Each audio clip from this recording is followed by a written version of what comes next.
Wow. We only caught him by a couple toes. You can see that, just barely. But we got him. Big beaver. Real decent size.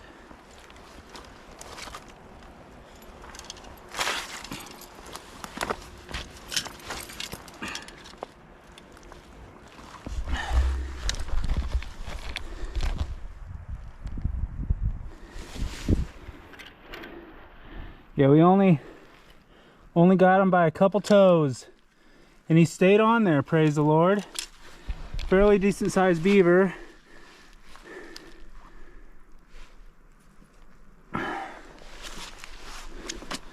Cool, that's number 10 for the year. That's super cool. Praise the Lord. I thought this trap was not going to catch something.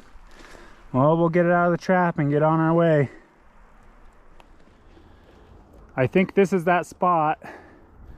There's open hillside above, a place where I can hang my feather or my wing, and then that bottom down in there. I think you'll be able to see that blue from quite a ways away all around here. So I think if anything comes through, we're gonna put another one up on top of this knob back that way a little ways.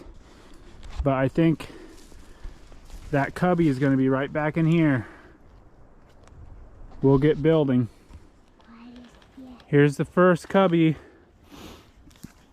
This is the second cubby I've ever made. The first one I used the hollowed out part of a rotten stump, so I used that rock. We got plenty of backing. It's pretty deep back in there. Yeah, I think that should work. This is the first time I've ever tried to target bobcats, so if anyone has any opinions or any suggestions on what I should be doing differently, I'm gonna hang. There's a pretty good canopy over here, so hopefully the snow doesn't fall all over it, and then there's a good spot right here for a flag. So Lord willing that we'll catch one here this year. Here's number 2. This is where I found kind of like a scat tree last year, or it was either last year or 2 years ago. I was deer hunting up in here. But there's a set cubby back in there. You can put your bait back pretty far. Trap bed right there.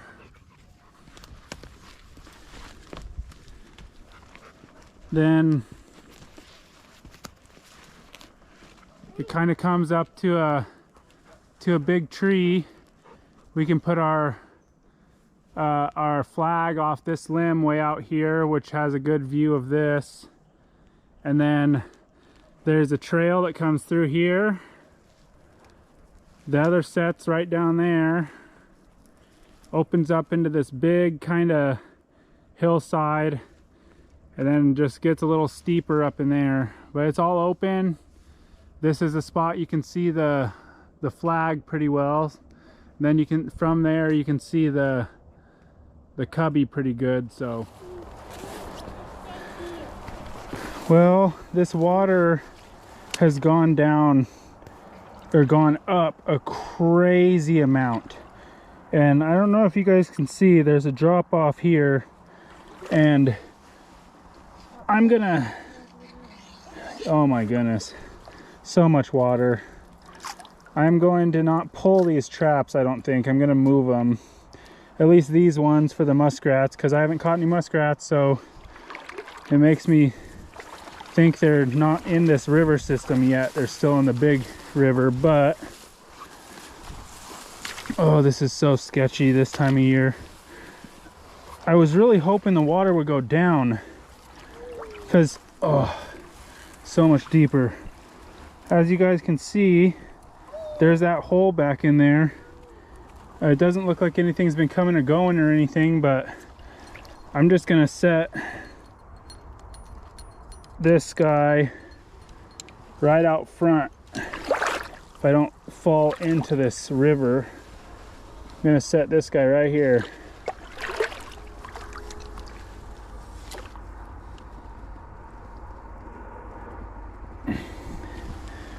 And then hopefully muskrats come through there. Wow, wow, wow. Even from when I took that beaver out of here, this water has come up so much. You can see the trap there, right there. And I'm just gonna pull these. This water fluctuation is incredible, but you can see everything that he chewed up. This whole big bush here was about out right where all this debris is. So Lord willing, next year I'll be able to just throw a drowning rig right there and be able to just get them right there. But this year that drowning rig didn't work. But it just shows if you let your trap sit for long enough, there'll be something that comes along. That trap was sitting for probably a month ish and nothing touched it. And then all of a sudden, that was a really big beaver, guys. I got that beaver home, and that was a very nice sized beaver.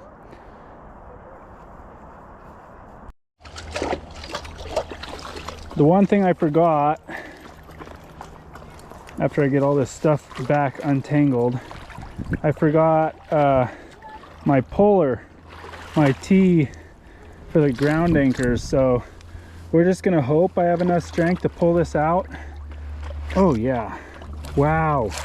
Well, praise the Lord that water didn't go up any higher, because I think that water coming up that high loosened loosened that ground anchor. I think, I'm sure the beaver did loosen it too, just tearing up the area, but I think the water just softened the ground so much. That was barely in there.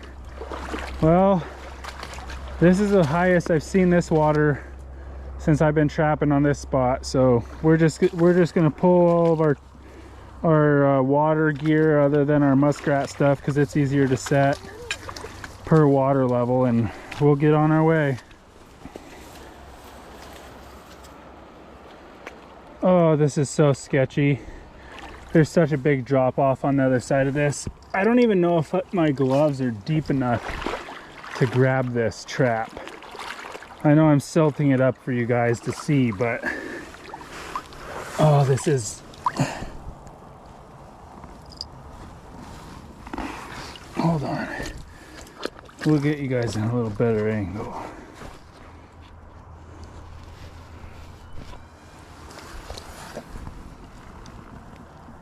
Oh, yep. Yeah, I just almost put my hand in my own trap. I mean, that might be the ticket out of here, dude.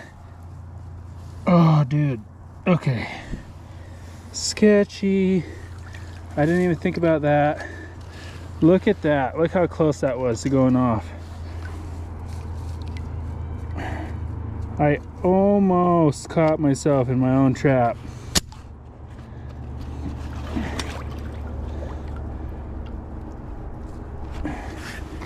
I'm gonna pull the drowning rig up, see if we can't pull it out of the mud. Ugh. That one was not gonna move. That other one was so easy to pull out. I think we might set another or a blind step down for some raccoons or coyotes or something that's coming through here. I can this area I can never see what is coming through, just because there's no real place for tracks to appear. There's no sand, there's mud, but it just gets washed away within 2 days of the animals coming through.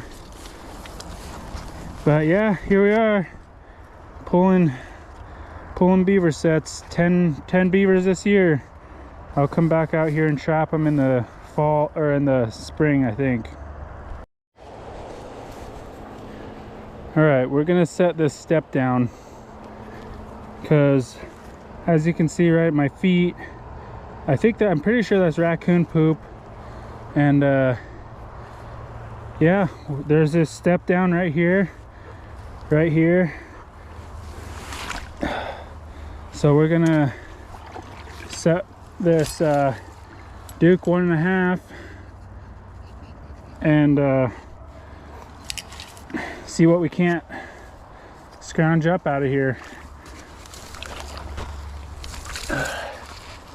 Ironically, my dog is named Duke, so every time I say that name, he comes running.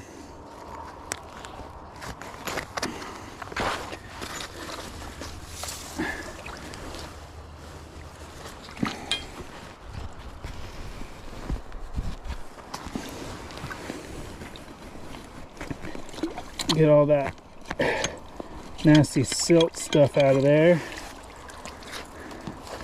We'll put this guy right under there so we can hide the chain.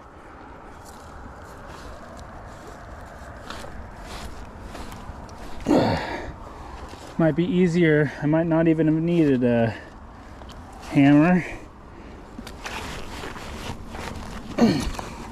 We'll see how far that goes down in there. It might be too easy, but maybe not. Slide that right over there. Pretty good system, I think.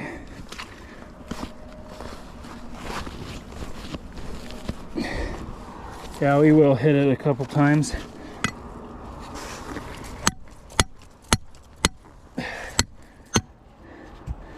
Get it down in there a little bit more.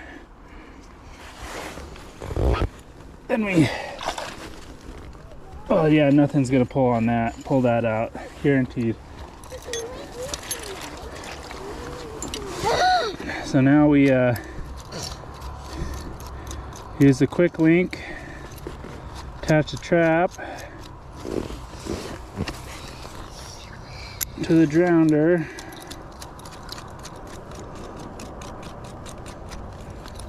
Crazy that I had one animal stretch one of these things out this year. That was crazy. We'll bed that up after we throw this surrounding cable out so we don't mess it up. Are you talking to us? Nope. Who are you talking to? Okay. Who are you talking to? The camera. We'll grab this rock that we saved from the last beaver set we were out here.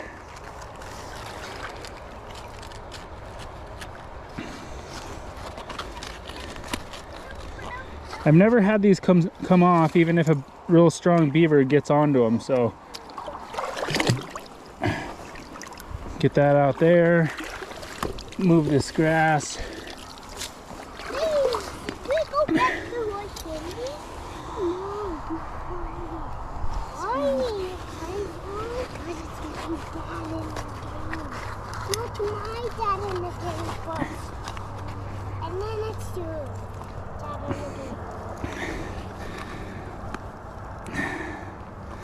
Get that on there. We'll maybe, whoa, well, there was a step down right there, I guess. I don't like, I guess I've never tried it before. I do know in watching, if you guys know Trapper Jay, I watch his content as well, and like, I mean, he even caught a coyote on a set like this. So I don't know if they just don't see it or if they don't care because they have to step there. I am gonna put a stick here. We'll take the beaver guide stick we have down in there. I'm gonna stick this here so they don't come down here. It looks like they do that as well, so maybe I'll stick that right there. Maybe go a little lower. So they kind of have to go through right here rather than right here. So, I mean, I guess we can see how this works. Make it so it doesn't look like they can go that way, that they really want to go right through here.